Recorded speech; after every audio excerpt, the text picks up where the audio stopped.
Hi, and welcome to Voice with Julia and day 126 of our Marchesi Vocal Challenge. Today, we're going to be starting exercises on the trill with exercises 185, 186, and 187. Voice with Julia, change your voice, change your life. So for exercises on the trill, I have to be really honest. I have always been able to trill and been able to trill very well. However, that being said, these exercises for the trill, they actually kind of make my trill harder in a weird way. So I'm going to use these as more exercises in coloratura. We're going to see how I do. It's going to be very hard. But for me, it's very, especially with the attention to rhythm, it doesn't feel natural for a real trill. So if you're struggling to acquire a trill, what I would say is, yes, it's important to stay in rhythm for these exercises because there is a reason, but I would also encourage you to allow the feeling of laryngeal tilt, which is the real trill. You want to allow that feeling that the larynx slightly oscillates, okay? So if that's not happening and you're trying to get the rhythm exact and you're not feeling the oscillation of the larynx, it's not a trill. You're not going in the direction of the trill, okay? So I just want to kind of put that out there. If you don't struggle with your trill at all, these exercises might also be difficult for you because you're just not used to like thinking about it in this way. And you might kind of resort to more singing coloratura than you would a trill. That's what I feel the danger is with these exercises for people that can trill and for people that are finding it difficult to trill. Okay, but I do want to read what Marchesi writes. She writes, the shake, the trill, okay, is a regular oscillation of the larynx. We just said that, exactly.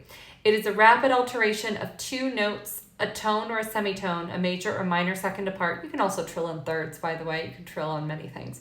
But okay, the only way to acquire a good trill is by, she says shake. It's just so weird. I'm not used to using that word. The only way to acquire a good shake is by practicing in strict time with the same number of notes to each beat.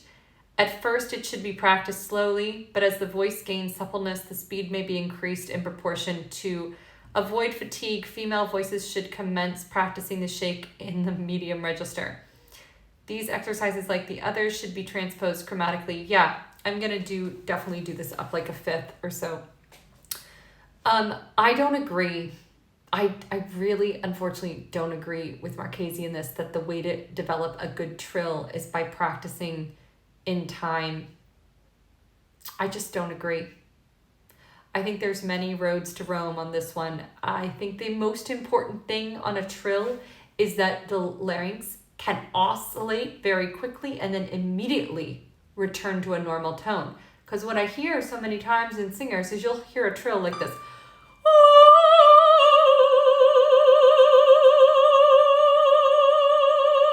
Well, where did the trill end and the note start? You see what I'm talking about? So what you have to be able to do is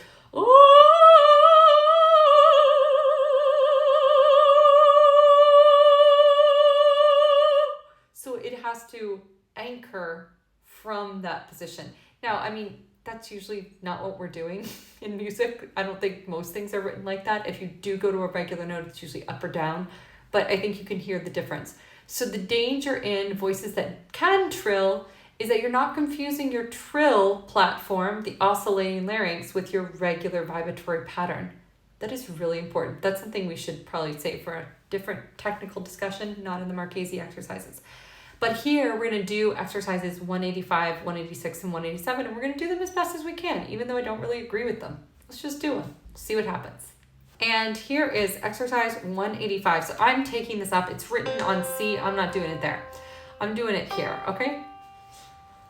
So we write this, okay? Da, da, da, da, da, da, da. Okay, so we're going to start with that.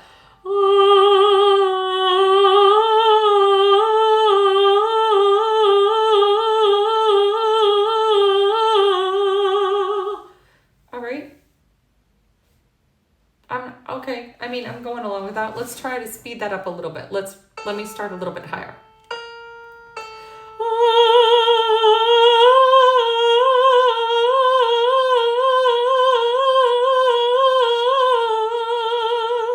Cool. Okay, that feels pretty easy. Let's commence to 186.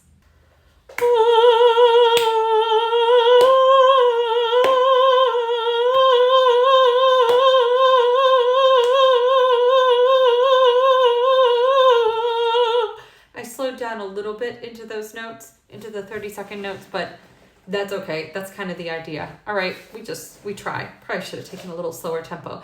And that is what I'm talking about, because I would naturally do something like this.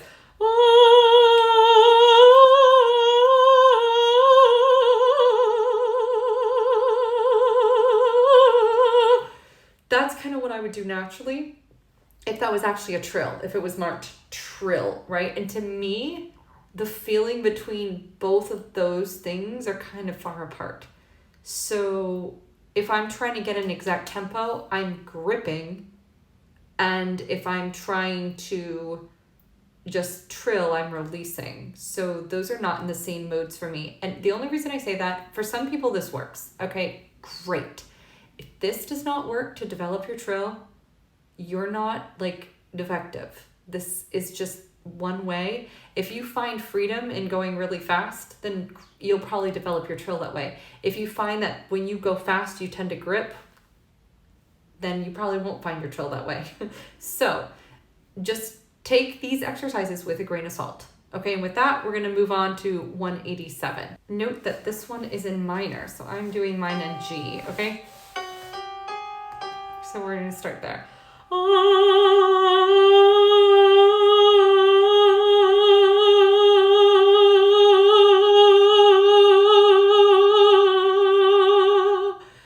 Again, that just doesn't lead to a trill for me. Just doesn't.